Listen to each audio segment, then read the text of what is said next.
Hello, my name is Claire Gaw. This is my blog on professionalism in early years.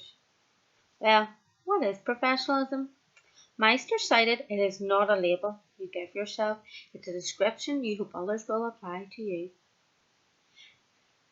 Castle's quote has stood out to me throughout my career. He stated professionalism is a frame of mind, not a paycheck. As with an early years, practitioners should not be in it for the money. I feel they should be in it to help the children and for the children's best interests and well-being should be priority when working in the early years sector. Brock compromised 7 dimensions of professionalism.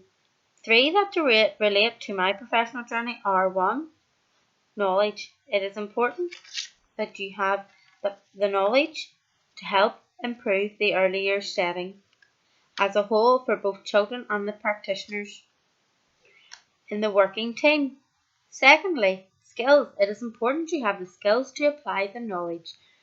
To work as a team, a quote which has stuck with me from my early education is team. Together, everyone achieves more. Thirdly, it is important for staff to have correct qualifications and training to ensure they are rightly changed and suitable for their job role, whilst also willing to continue their professional development.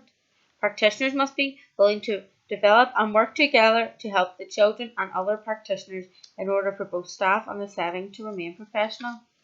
In order to do so, my setting followed the preschool curriculum of Northern Ireland to ensure we are working professionally with each other and each individual child at their individual stage of development to enable them to develop at their own pace. Within my setting, it is important to support each other as practitioners, as putting our professional knowledge and experiences together will help build a better team and setting.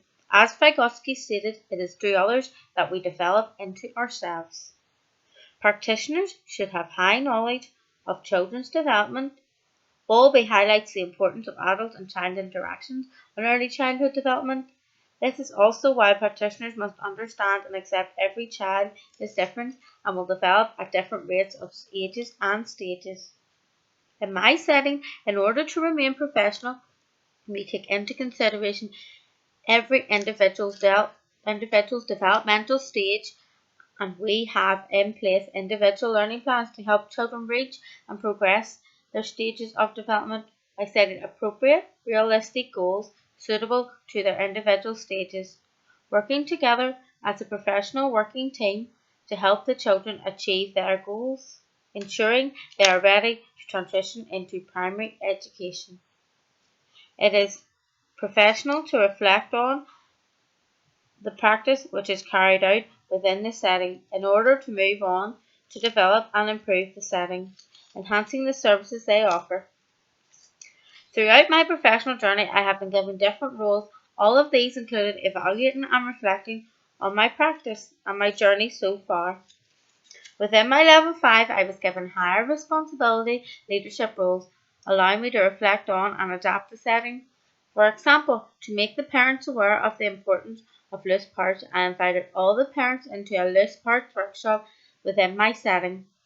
Also, within my setting, the staff meet weekly to evaluate and reflect on their practice and the activities carried out that previous week to improve and develop them for the following week using Gibbs' reflective cycle, discussing what happened, how the activity went, was the activity successful, how we could improve for the following week, and what could be done for the future development of the activity and setting.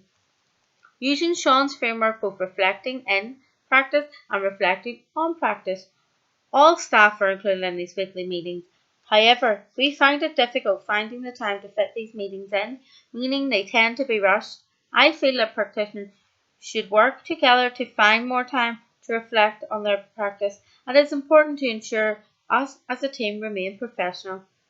Working with children at all different ages and stages can sometimes require professional support and advice.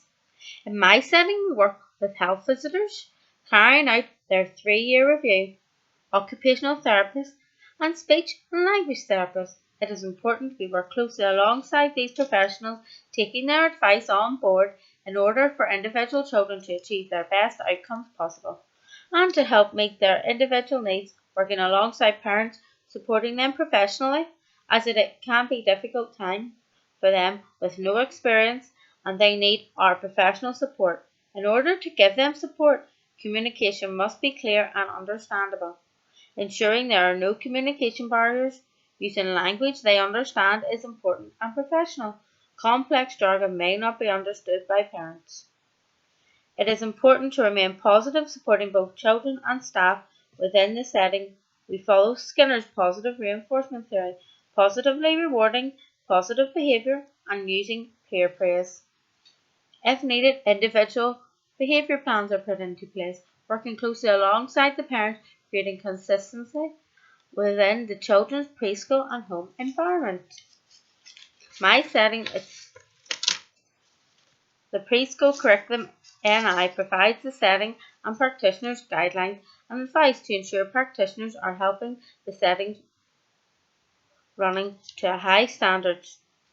To monitor that the settings are maintaining these high standards, the Education Authority carry out regular ETA inspections, marking and grading settings on three key areas: leadership and management, quality of teaching, planning and assessing, and pastoral care and safeguarding. My setting achieved the highest three outstandings in all areas. I feel this is a great way of ensuring all settings are remaining professional whilst creating a safe, stimulating environment for the children.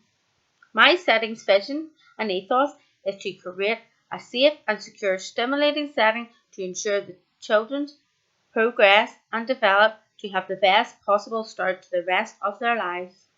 In order to do so, we must also follow policies on confidentiality and safeguarding.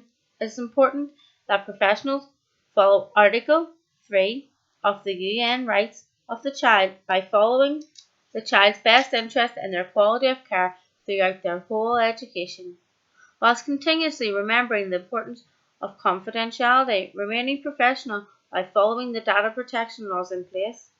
In my setting, all professionals must carry out safeguarding training, as safeguarding is one of the highest importance within early years settings.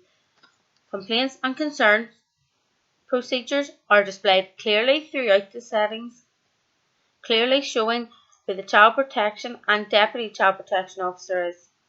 Meister said, "Professionalism is to believe passionately in what you do and never knowingly compromise for standards and values.